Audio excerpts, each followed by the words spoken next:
Welcome to the JetSetter Show, where we explore lifestyle-friendly destinations worldwide. Enjoy and learn from a variety of experts on topics ranging from upscale travel at wholesale prices to retiring overseas, to global real estate and business opportunities, to tax havens and expatriate opportunities. You'll get great ideas on unique cultures, causes, and cruise vacations. Whether you're wealthy or just want to live a wealthy lifestyle, the JetSetter Show is for you. Here's your host, Jason Hartman.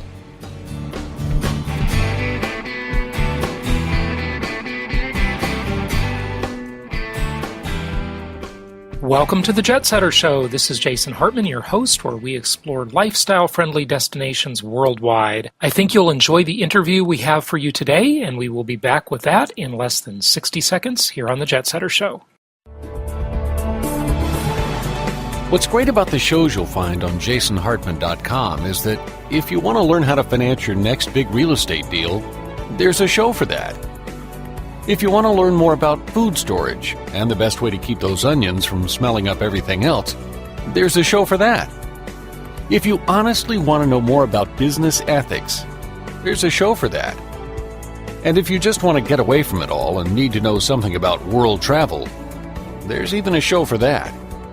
Yep, there's a show for just about anything. Only from jasonhartman.com, or type in Jason Hartman in the iTunes store.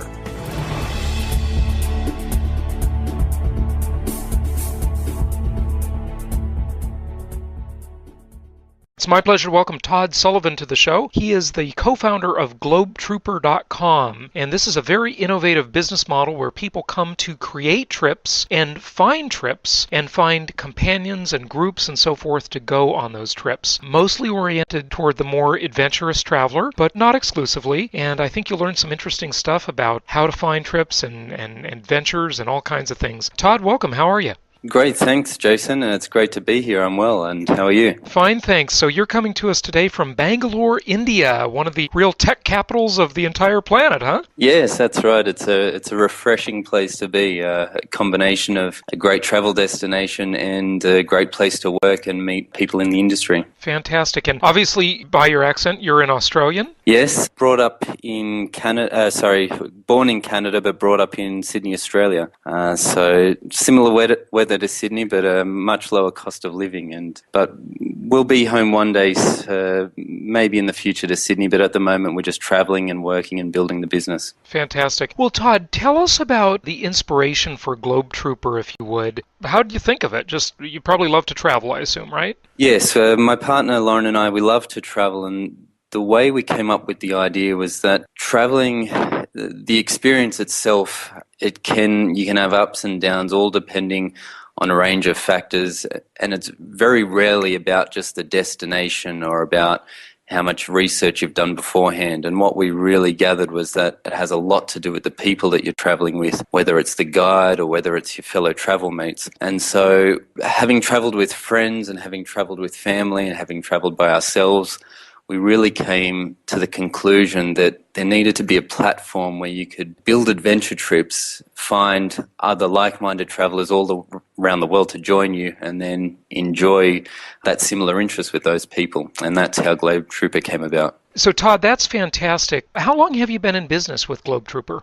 We've been in business for about a year now. So 1 year, and how many trips posted, or I guess travel matches made, maybe? I'm not sure what your metrics are. So we have about 700 trips that have been created since day one. And basically a trip is just an itinerary that someone comes up with, and they publish that itinerary on our site in the hope of attracting other people to join that trip. So we've had about 700 trips.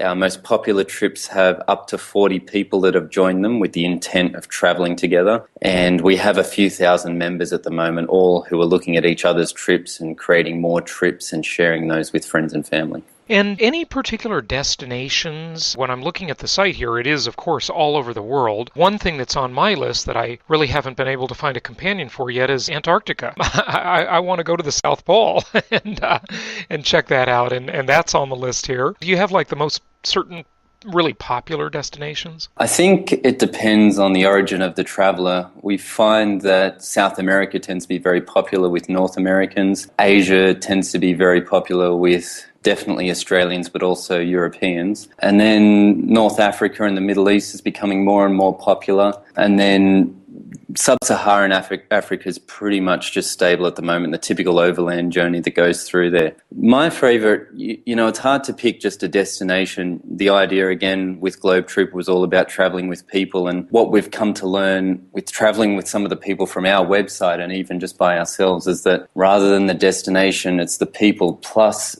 the mix and match of the activities that you engage in. So something like just climbing a tall mountain in the Himalaya can get a little monotonous for someone that doesn't have an intense interest in mountaineering. But what we've learned is that if a trip combines a little bit of, say, philanthropy, a little bit of adventure, a little bit of cultural immersion, that really gets all of the sort of travel juices flowing, I guess you could say. So more so than the destination, I think it is the people and those activities that are combined that really make the experience. It's interesting when you look at Globe Trooper, thinking of the demographics. I mean, I would say from just looking at the site that you probably skew definitely more to the adventure side, and that probably means younger and reasonably, physically fit, although that's not all of your stuff. I would assume also it's really a singles thing mostly, isn't it? Yes, we never really wanted to just focus on singles, and we do have quite a few couples that come onto the site looking for travel partners, but the demographic really is sort of 30 to 50-year-old, a little bit of a skew towards female, surprisingly, and people with more of an adventurous mind than necessarily an adventurous body. So a lot of people just have that mindset of wanting to get out there and explore the unknown.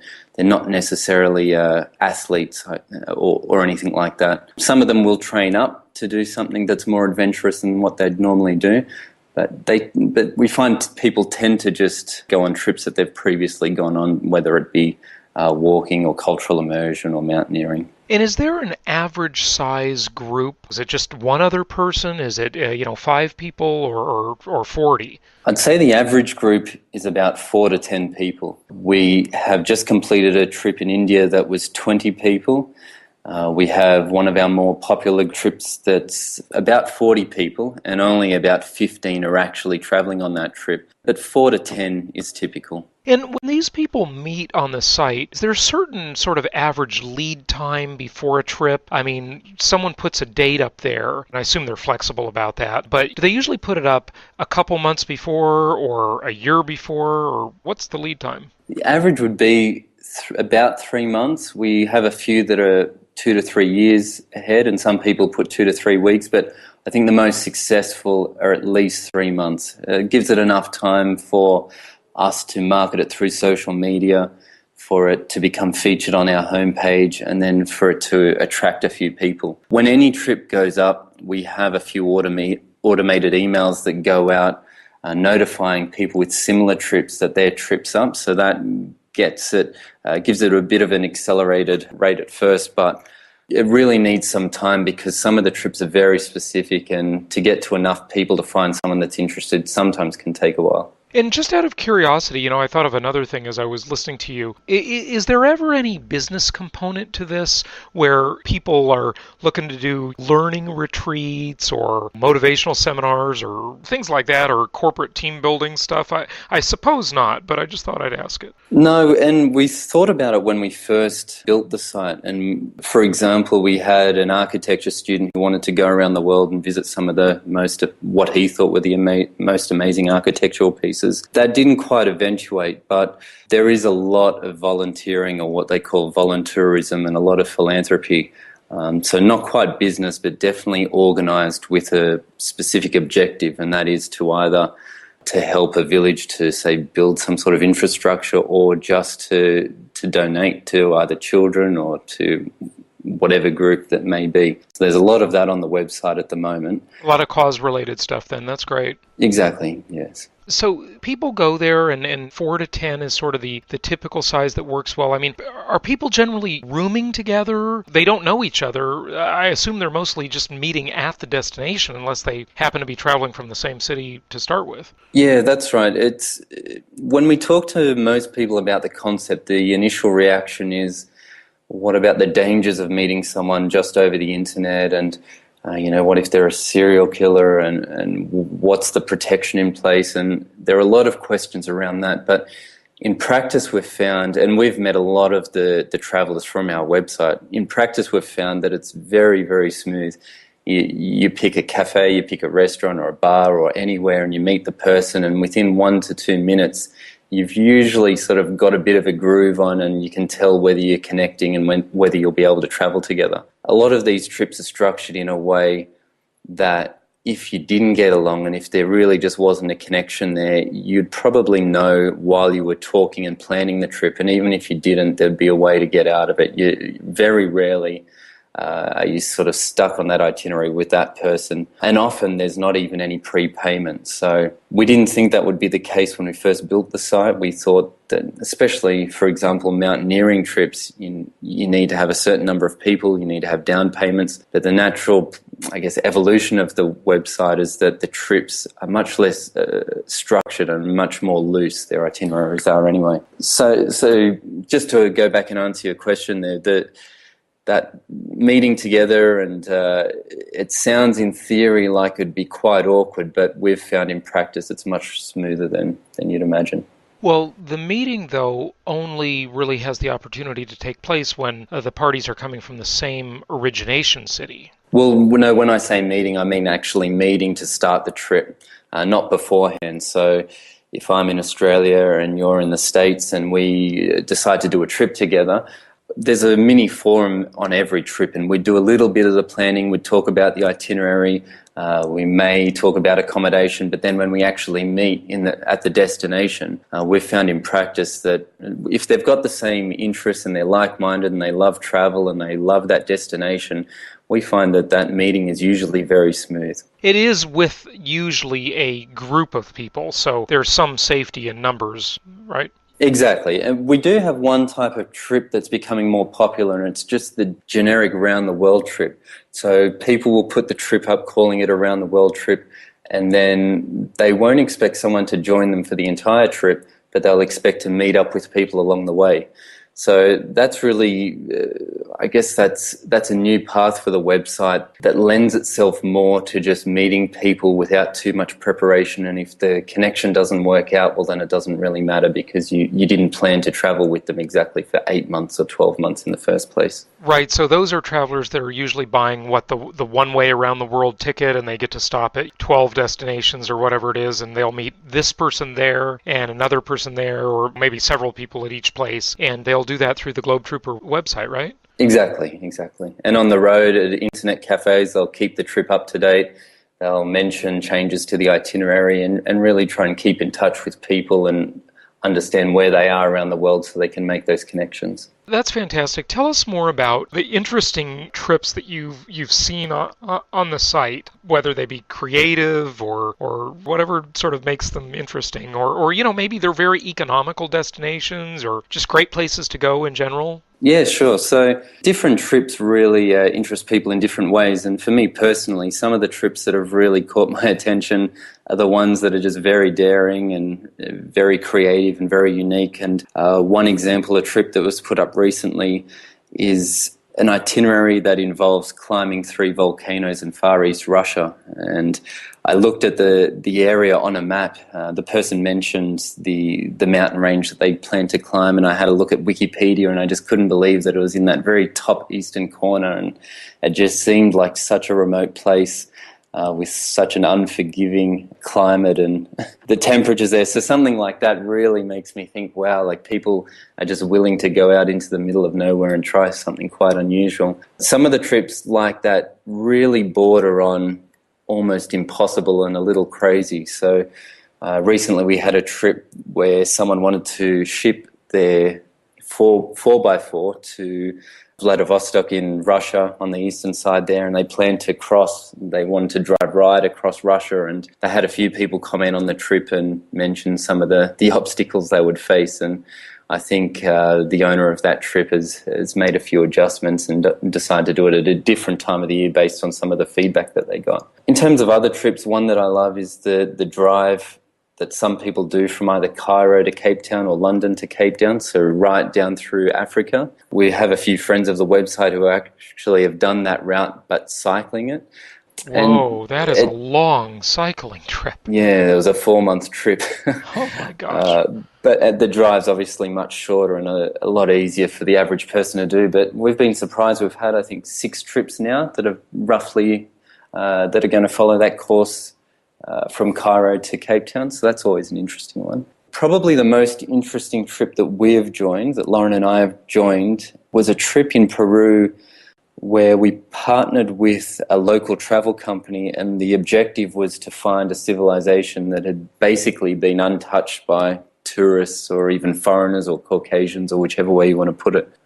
That was a trip that, as I mentioned before, mixed philanthropy with adventure, and it was really the whole gamut. We visited schools along the way as we got further and further into the jungle, and we donated books and pens and all sorts of equipment and met with the children. And our Spanish is very limited, but it was still a great experience. And once we left the civilization and the roads had run out and the schools had run out, we put the backpacks on and put the hiking boots on and just kept hiking until we found a civilization that hadn't really met foreigners before. And so that was a really special trip that we'll always remember, and not so much because of the destination, not so much because of the people, but really that mix of the philanthropy and the adventure and the exploration. And really one of the most rewarding parts of that trip was all sitting down in a pizza shop in Cusco right at the start with some GPS software on the laptop and really watching these local guys plot the course that we'd take into the jungle and really talking about it together and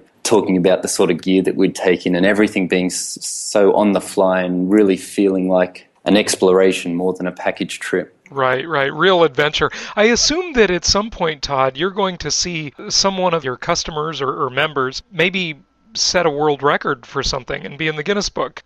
Yeah, well, it's funny you mentioned that. The couple that cycled from the top to the bottom of Africa, one of them was a woman, and she got a Guinness World Record for that. It wasn't done through Globe Trooper, but it's a trip that we know of and that inspired us to build Globe Trooper and inspired a couple of trips that are up there at the moment. That's fantastic. You've talked about some really amazing once-in-a-lifetime, or maybe never-in-a-lifetime for most people, types of trips. Is the site ever used for weekend getaways? Or, say, for example, here I am in California, in the U.S., Southern California. And do you ever go on Globe Trooper and say, hey, let's meet in San Francisco in 2 months for a weekend, or something like a city trip, or just some low-key thing like that? There've been a handful of them. If I had to estimate, I'd say maybe 5 to 10 out of the 700 trips. They aren't all of the trips aren't extremely unique like the ones I've mentioned. So there are quite a few road trips across the US, driving one way or the other way or diagonally or following Route 66 or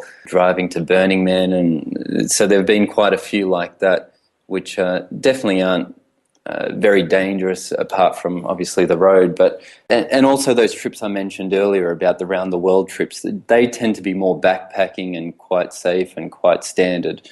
So yeah, sure, just not so many weekend trips. I think for the weekend trips, people tend to just travel with their family or friends or people close by. Yeah, it's easier to get your family and friends to agree to a small trip, but if you're like me and you're one of the more adventurous of your group of friends, you always have this battle, and you just can't wait for everybody else to make plans because they'll never get around to it, and you got to Exactly. go. So Globe Trooper is a great solution for something like that. It really is. Well, good stuff. What else, Todd, would you like people to know about Globe Trooper or just travel advice in general before we wrap up here? I think that probably the main thing is that travel doesn't just have to be short-term. That's something that we've tried to concentrate on, we've written a lot about, and that especially it shouldn't just be left to retirement. I think what a lot of people have in their mind is that we'll leave, we'll work hard, we'll make a lot of money, and then once we turn 60 or 65, we'll travel for the rest of our lives. I think the problem there is that a lot of people realize maybe travel isn't necessarily for them, or when they get older, the type of travel that they missed out on when they were younger was really what they were interested in. And so what we really try to, market on our side, especially through the blog, is really people getting out there and doing these things just right now, whether it be just in their vacation, or whether it be taking a break or a sabbatical, or even for people that can work remotely, the idea of becoming a digital nomad and hitting the road and working from cities all over the world and taking advantage of lower cost of living. So that's something that we're really trying to get out there as well, not just these vacations that have to happen in the 2 weeks that you get off from your standard job each year. Fantastic. Well, Todd Sullivan, thank you so much for the insights. This was very interesting. The website is globetrooper.com, and just a great innovative business model and a real service. I wish you a lot of success. Great. Thanks very much, Jason. It was my pleasure. Now's your opportunity to get the Financial Freedom Report. The Financial Freedom Report provides financial self-defense in uncertain times, and it's your source for innovative, forward-thinking investment property strategies and advice. Get your newsletter subscription today. You get a digital download and even more. Go to jasonhartman.com to get yours today. This show is produced by the Hartman Media Company, all rights reserved. For distribution or publication rights and media interviews, please visit www.hartmanmedia.com or email media@hartmanmedia.com. Nothing on this show should be considered specific personal or professional advice. Please consult an appropriate tax, legal, real estate, or business professional for individualized advice. Opinions of guests are their own, and the host is acting on behalf of Platinum Properties Investor Network, Inc. exclusively.